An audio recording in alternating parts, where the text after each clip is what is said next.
and advocating their importance for the economy, for the country.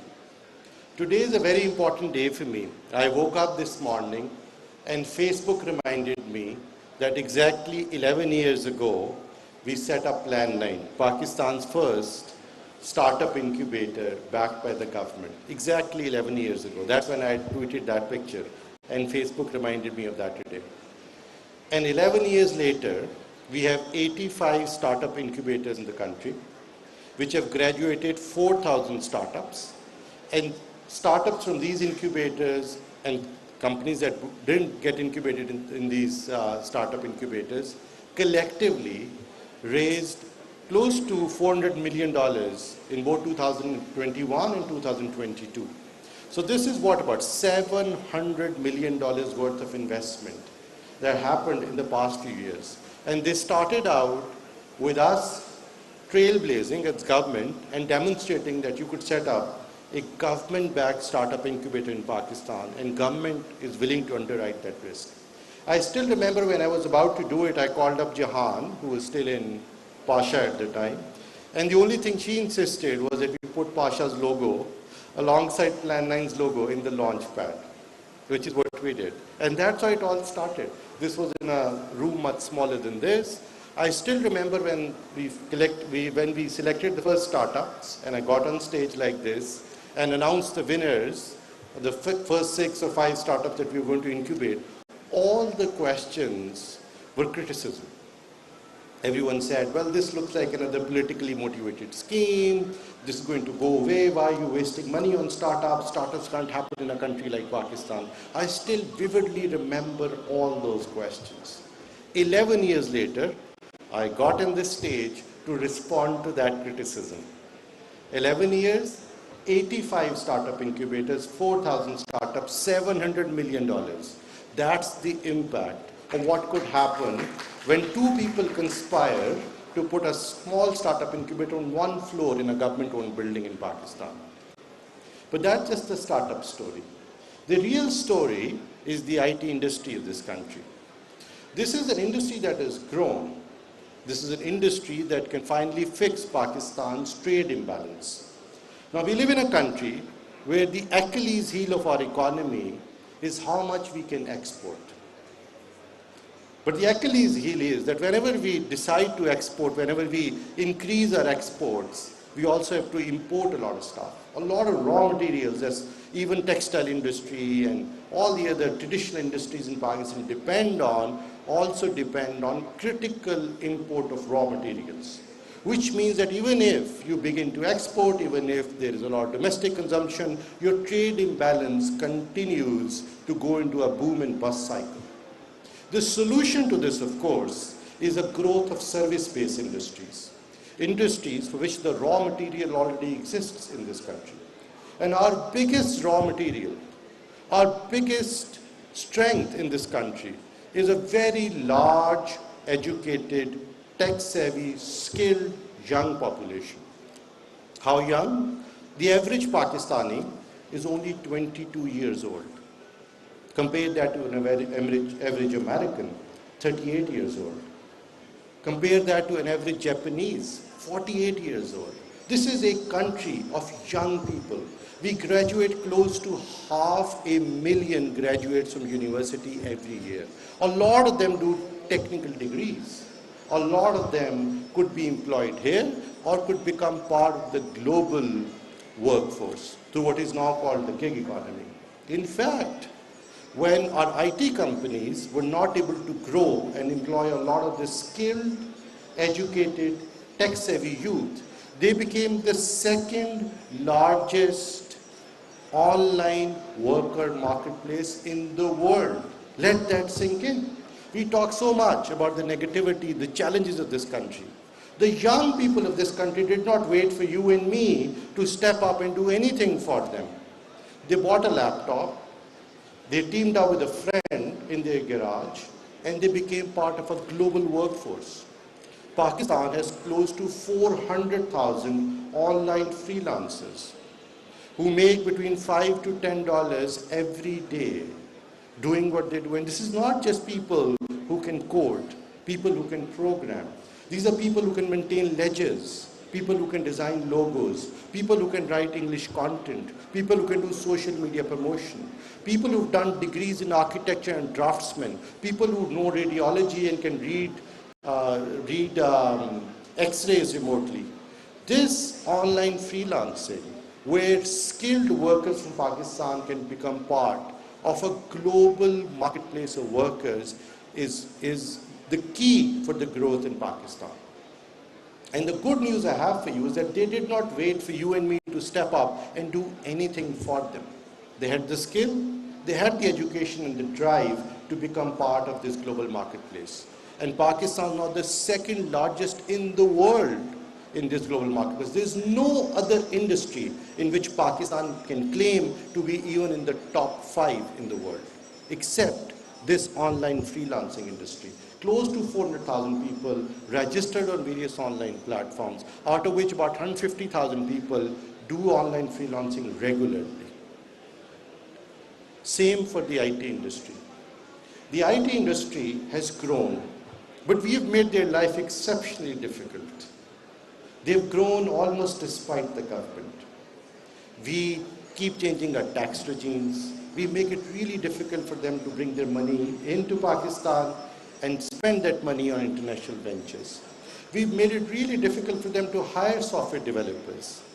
We've made it very difficult for them to get international large buyers to travel down to Pakistan and buy their skill in software.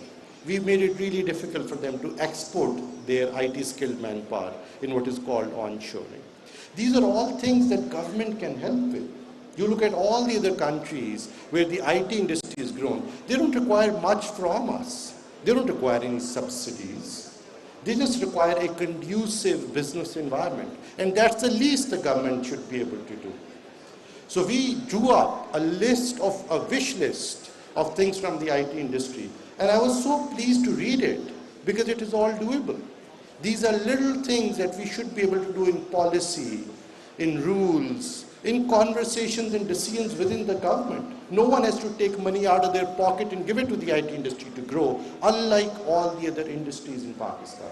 So for instance, the IT industry currently officially stands at $2.6 billion per year. I can bet my shoe on this, that the IT industry currently is $3.5 billion. Why? Because they're forced to keep a lot of their revenue outside of Pakistan. And why not? If you make it so difficult for them to pay for their marketing teams, for their sales teams, for their cloud hosting, for little acquisitions of developers outside of Pakistan, and we don't let them spend dollars from Pakistan for money that they brought in, there is all the incentive to park it outside of Pakistan. So I had this conversation, this argument with people in the government, and people pushed back and said, well, all the other industries can do it too. Why are you so worried about the IT industry? The key difference between the IT industry and all the other traditional industries is that it's a service-based industry. There is no bill of import. There are no goods being sent to Pakistan. It is very convenient for them to park their money outside of Pakistan, which is what everyone from the IT industry sitting here is doing. Smaller companies are doing it more than bigger companies. So at this point, the IT industry doesn't quite stand at $2.6 billion. It stands at what is $3.5 billion. And we really must do everything in our power to make sure that they bring all the money back to Pakistan. We facilitate them that they're able to spend this money internationally without having to go through 50 approvals from the government. I'm here to attend this conference, but also to meet Governor State Bank tomorrow, to finally start this conversation on how we can have dollar retention accounts, where you can keep all your money in dollars, where you can then spend this in dollars using digital instruments and online banking, and that you're able to accrue interest on these accounts, similar to Russian digital accounts, so that there is no incentive for you to keep your dollars outside of Pakistan on a 1% interest. We instead bring it to Pakistan, we'll give you your cost of capital, bring those dollars back, and make it easy for you to spend it internationally. So there is no logical reason for you to not bring your money back.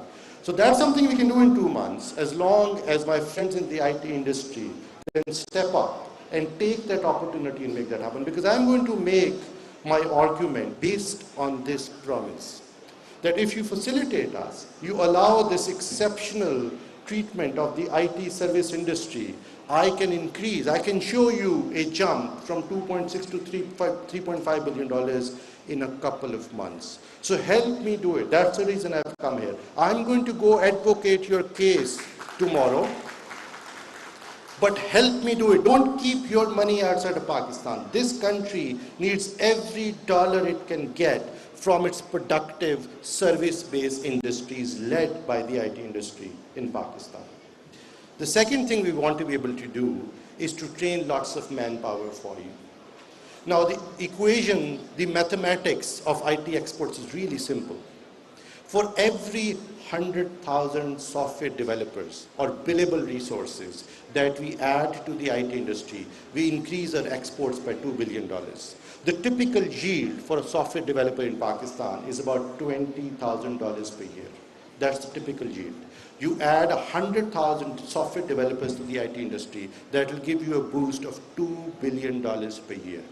We need to train those 100,000 people. Guess what? Our universities graduate close to 35 to 40,000 IT and IT-like degrees every year. So this is IT, this is computer engineering, this is software engineering, and so on and so forth. Combined, we train about 35 to 40,000 people every year. People like Asif, where is Asif? People like Asif Peer, people like Salim Ghori, people like Fatima, only employ what? 2,500 of those. So the IT industry cannot employ more than 10% of what we graduate from the universities. Where are the rest of them going? And what is wrong with their skill set? This seems like a problem we should be able to fix. The government spends literally billions of rupees in various training programs and boot camps and this and that, and we can't seem to fix this problem. So my goal is to put things in motion such that we train 100,000 people who graduate from various universities to become billable resources for the industry. For every 100,000 that we add, we make $2 billion additional for IT exports. So here's my math now. Here's the equation that's sticking in my head. From 2.6 we go to 3.5 by fixing your problems to bring your capital back to Pakistan. From 3.5 we go to 5.5 by training and adding 100,000 skilled workers into the IT workforce. And then we move on to the freelancers. These are kids who've done well despite us. They didn't ask for our permission. They went to work. They figured out that they could be part of the international gig economy. Some of them knew how to make a logo. Some of them knew how to write English. Some of them knew how to make a website or maintain a WordPress template. These are skills that they picked up on their own. Most of them didn't even do an IT degree, right? Between them, they are the second largest online workforce in the world. What have we done for them? Not much. Here is how we have actually treated them poorly. The freelancers cannot easily monetize their skills. There is no PayPal in Pakistan, no Stripe payment gateway. Shouldn't be that hard to convince PayPal, for the second largest online workforce, to have access to a payment instrument like PayPal. That's very, very high priority for me.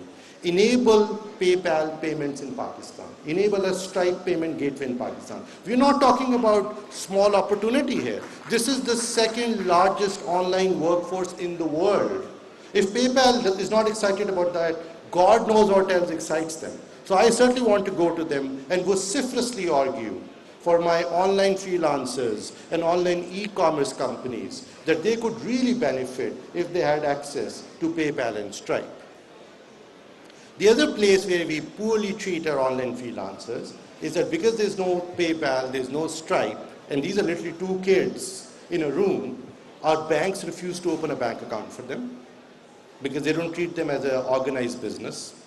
These kids have to get all their payments into a friend's account overseas, pool that money for months, and then bring it back as domestic remittance.